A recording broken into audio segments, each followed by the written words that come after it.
welcome to my YouTube channel, Weekly Devotionals. This is Swordplay with J-Man. I'm J-Man. For the Sword of the Spirit is the word of the Lord, just so you understand what Swordplay with J-Man is all about. I want to remind you that at the end of the video, feel free to leave comments, questions, prayer requests, and please subscribe to get updates about when I put videos on or anything else that maybe you may need to know about. Thank you. Jesus looked at them and said, "With man it is impossible, but not with God. All things are possible with God." Mark 10:27. Mark is the second of four Gospels.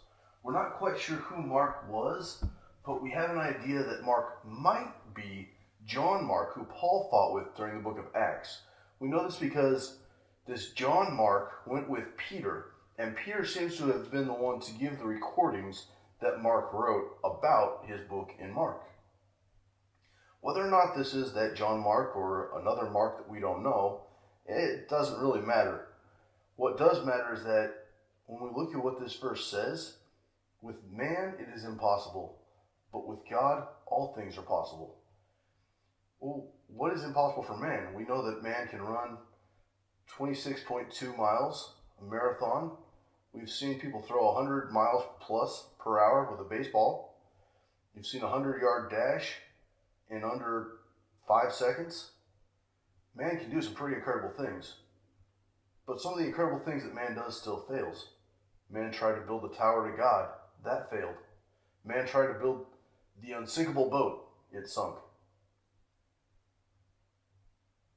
That doesn't mean that if God had been part of the unsinkable boat, it may not have sunk. But challenging that God can sink it was probably a mistake. But in our lives, when we think about what we can't do, like myself, maybe I can't throw a 100-mile-an-hour fastball. That's okay. There are other things that God has for me that I can do that are amazing. And if I say, well, no, it's just not possible because I'm not good enough. And on my own, I'm right. I'm not good enough. I can't do it. But with God, I can do it.